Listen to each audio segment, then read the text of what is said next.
নেতৃত্ব পর্যায়ে কি বলবো না তাকে আমি দুজনকে অনুরোধ করছি আমার দিকে আপনারা আমাকে অ্যাড্রেস করে কথা বলেন। এই অবশ্যই আপনি আসবেন, তাদের কিছু করার নেই। এরপরে এগুলোর কারণে তো আজকের এই উৎপত্তি। আচ্ছা এরপরে যে উনি বলতেছেন না আমাকে বলতে দিতে হবে, ওয়ান বাই ওয়ান আপনি বলতেছেন গতানুগতিক না কোনো গতানুগতিক না, সব এভিডেন্স নিয়ে ডিবেট করেন। এরপরে কেন হইছে সাদিক কেন আপনাদের এরপরে চর্চার কারণে উনি যে গুজবের কথা বলছে কালকে সারা আমি না রাজনৈতিক সংস্কৃতি তো আমরা চাই না। আপনারা এটা করছেন, এগুলোর কারণে তো আজকে এগুলো হইছে, এগুলোর কারণেই তো সাদিক কেন গণতন্ত্র না এটা আপনাদের দায়। এই দায় আপনার এই বাংলাদেশের ইতিহাসে আমি তো দেখি 54 বছরের ইতিহাসে এই মিথ্যা থানায় গিয়ে মব তৈরি করা। এই ভাই এগুলো সিলেলে আচ্ছা আমরা এক এক করে থানায় গিয়ে আমরা এক এক করে শেষ করি। আমরা একটু জীবনের নিরাপত্তার জন্য গিয়েছে। যে সাদিক ভাই আপনি বলেছেন সেই নিরাপরাধ শিক্ষার্থীদের উপর এইভাবে নেককারজনক হামলা করা, আসবো আপনার সে হামলার করার পর উনি আবার বৈধ দিচ্ছেন না, এটা ঠিক আছে? এটা কি বৈধ? আপনাদের দুজনের কাছে আসবো, আপনি আমাকে আমরা একই সাথে উনি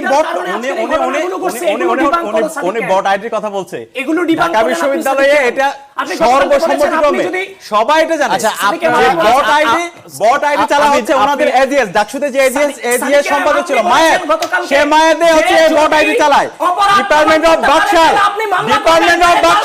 আচ্ছা বাকশাল আমরা আমাদের সবাই আবিদুল ইসলাম ডিপার্টমেন্ট অফ বাকশাল নামে আমি দুজনকে অনুরোধ করব আমরা একটা শো চালিয়ে নিজে এই মিথ্যা গোটা জাতিকে আমাকে বলতে দিতে হবে, আমাকে বলতে দিতে হবে উনি কি করছেন গতকালকে শুনেন ভাই অস্বীকার করতে এই যে কথাই বলতে দিচ্ছে না।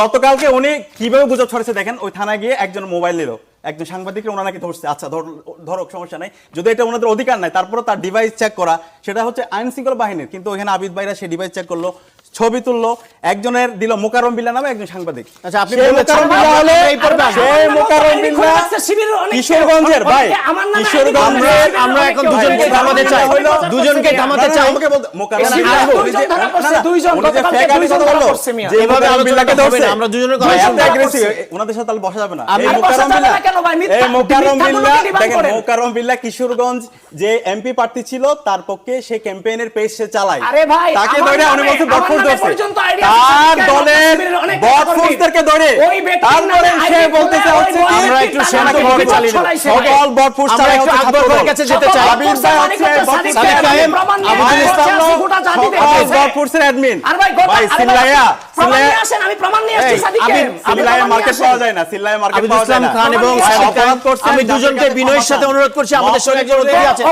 সাদিক কায়েম আপনি অনেক সময় নিয়েছেন, সাদিককে ঢাকা বিশ্ববিদ্যালয়ের মাটি থেকে গোটা বাংলাদেশে যেভাবে নোংরামি ছড়িয়েছেন, ঘৃণার চর্চা করিয়েছেন আপনি। আবিদুল ইসলাম আবিদ, আমরা একটা টক শোতে আছি, আপনি দায়ী থাকবেন।